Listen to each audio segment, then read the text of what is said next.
If you talk to a lot of the leading social psychologists over the last decade, 2 decades, there was this growing perception that a lot of their classic results were just like not real.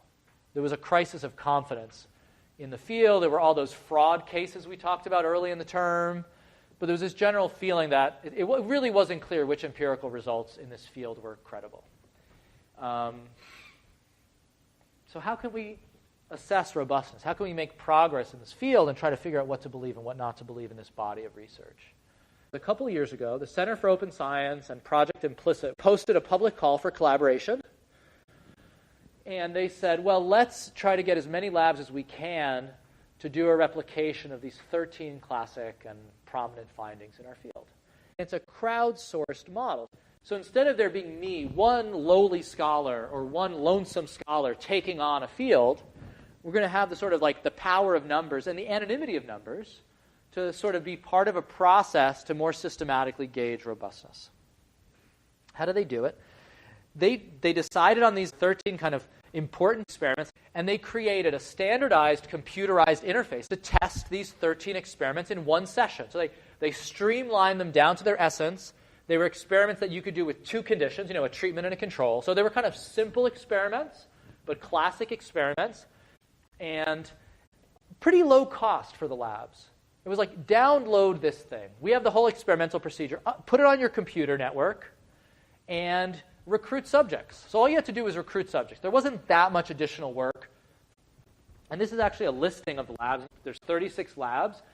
And, there's some in Brazil and the Czech Republic and a bunch in the US and Turkey and Malaysia. But, a lot in North America, some in Europe. And the plan all along was to try to publish it together. All of us were going to get together and publish it as a team in a leading journal, which is what they did. So this is a pretty interesting model. We're going to have the anonymity of crowds. We don't have to worry about retaliation. We're going to get definitive answers because we're going to all do the analysis, in this case with different subjects. So by pooling the labs, you get tons of data. And then because it's so unusual to have these definitive tests of so many famous hypotheses, it's going to fly in a top journal. That's the idea. So a lot of people wanted to join in because then you get to put on your CV, hey, I got a publication in a top journal. So the incentives now are aligned around publication, not around getting 5K or whatever. It's like, this is what people want. Researchers want publications. Okay, now before getting into the sort of summary results, I want to talk about 2 specific tests. The first one is this gain versus loss framing by our most famous sort of psychology and economics pioneers, Tversky and Kahneman. This is really getting at how people view risk. There's an epidemic. Do you frame the intervention as saving 200 out of 600 lives or having 400 people die out of 600? So if you frame it one way or the other, it's exactly the same, right? There's 600 people, 200 will live, 400 will die. Does that framing mean anything? Now, from the point of view of like economic theory or some optimal social planning exercise, these are totally equivalent. There should be no difference. This is really a framing effect. They're going to test whether the framing affects your choice. The second one is flag priming. People are in the lab, and you ask them to do some funny task. You ask them to sort of estimate the time of the day in a photo. But in some of the photos, in the background, subtly, there's an American flag. And if they see the American flag in the background, subtly, people become more conservative. And they're like, yeah, I'm not really for gun control. I'm against it because I saw an American flag, kind of thing. Okay. This was a very famous paper. It's well cited. It's published recently.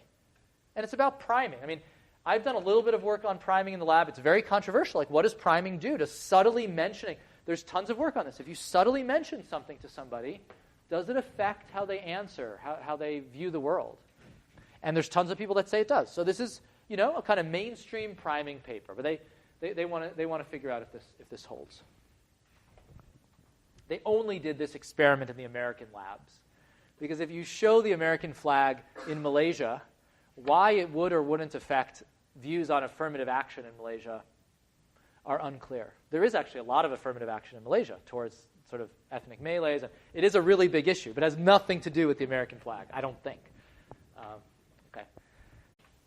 how much do these results hold up? It really depends on how you classify holding up. So we're going to have alternate definitions. If you consider replicate, which is sort of how psychologists do it, as, yes, I rejected the null, that the effect is in the same direction as the original published paper, then basically 10 to 11, there's one that's right on the fence, but 10 to 11 of the results replicate. Meaning, if the original paper said there was a positive effect, pooling all this data, you get a positive effect. Ask yourself what replication means if the original effect size was a 1 standard deviation effect. But here, when you pool thousands of observations, you get a 0.1 of a standard deviation effect. Is that a replicate? Does that replicate that result or not? But the most generous definition is 10 to 11 out of the 13 studies broadly replicate. In a more narrow definition, fewer replicate. Okay, so how does this look? I love this figure. This is an awesome figure. These are the 13 different studies where they mention the original paper there in the citation. And this is gain versus loss framing and flag priming, our two favorite cases that we're going to talk about. What do all these awesome symbols mean? And X means this is the original effect size. So this top one is pretty interesting. This is one where the original effect was sort of moderate, a little less than a 1 standard deviation effect. But now the result from pooling all the data is that circle with those two whiskers around it. And you can see the whiskers are really tight because we've got 6,000 observations. So we're estimating an effect really precisely here. And you can see all those circles. So you want to compare the circles to the X's. And then the little dots are the individual study samples, where the shaded ones are the U.S. labs and the white ones are the international, the non-U.S. labs. So actually, for some of these famous anchoring studies, they found an effect originally, but when you replicate it, you get even stronger effects. So that's kind of interesting. So those are results where they don't replicate. The results are even stronger, right? I mean, like you can reject the original point estimate, but because the results are even stronger. For some of them, the X's and the big circles are closer, and then some of them, towards the bottom here, the original effect was also around 1 standard deviation, but these are the 3 that basically don't replicate at the bottom. And again, there's one that's sort of right on the margin. But so there's some heterogeneity. Now let's zoom in on gain versus loss framing and the flag priming. The original X here, which you can't really see that well, is over here. So this was about a 1 standard deviation effect. So for gain versus loss priming, there is a significant effect. If you frame things as gain versus loss, you get different choices. The magnitude of the effect is about half as large as the original estimate. So it's a question of interpretation. It's a much smaller effect than the original paper, but there is an effect going in the same direction. So that's pretty useful. The other thing you see is there's quite a bit of variation across labs in the finding. And we'll talk about why. Is it the samples they're using? Is it something else? Flag priming is just a dead-on 0. The original result was here, about half a standard deviation in normalized units was the effect, but that's just like a 0. There's no effective flag priming. If you show people the American flag, it doesn't really do that much. This is sort of how they summarize the results. You've got the original estimates over here, and then you have the sort of median and mean replication estimates here with the confidence interval. And here they even have the 99% confidence interval. These things are like, precisely estimated when you have this much data. So they're even taking like a wider confidence interval. And then we have something really nice over here, which is study by study. What fraction of the studies have the same direction effect significant? So again, if we're using that as our criterion for replication, how often does an individual study that you do, that we know is at least adequately powered and had the same instruction, so there's some quality control, how often do they replicate? This is like power. What are our 2 cases? What do they tell us? Gain versus loss framing. The original effect was about 1.1 standard deviation units, and that falls by about half. With all this data, you never get an effect in the opposite direction. 86% of the individual studies give you the same sign and significant. In terms of the flag priming, the original effect was about half a standard deviation. You just get this like dead-on 0, basically. There's just no effect of flag priming. In none of the individual studies do you even reject the null. In fact, in one of them, you get the wrong sign. And that's about the proportion you'd expect. at 95% confidence, about 4%, like one out of these studies. So this was kind of an encouraging thing. Like we pretty much believe that's a 0, and yeah, you get one false positive out of 30-something. How much heterogeneity is driven by different things? So one concern is maybe certain labs just produce big effects for some reason. There's something about the setting, there's something about the sample, we don't know. Now here it's reorganized. Each of these is the different lab. So this is Tilburg, and this one is, Mechanical Turk, Amazon Mechanical Turk. This is, Ithaca. And these are the point estimates for each of the 13 experiments that they ran. And you can see, overall, there isn't that much variation here. It isn't like there's some labs that have huge effects and some that always have zeros or something. So they say there isn't tons of sort of cross-lab variation in overall effects. That's kind of interesting.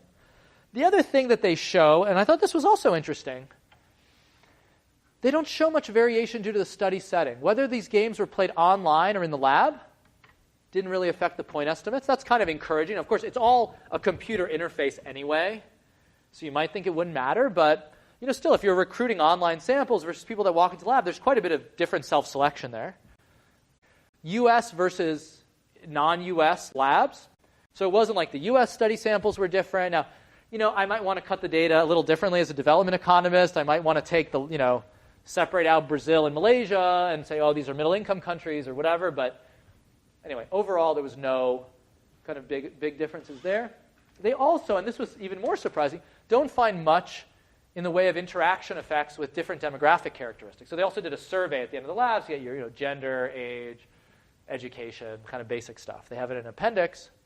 That didn't matter much either. So it looks like most of the variation is really just like sampling variation. It just happens that there are different effects. This is a pretty interesting finding. There's a lot of fear that there's a lot of lab-specific effects. Now, maybe there are lab-specific effects. Maybe the 36 labs that signed up to this are really similar in some way. These 36 labs have principal investigators who are really into replication, or they have a particular research approach, and so there's sort of less heterogeneity here. I don't know, maybe. We don't know that for sure. But still, they have a lot of different labs, and not much in the way of heterogeneous treatment effects.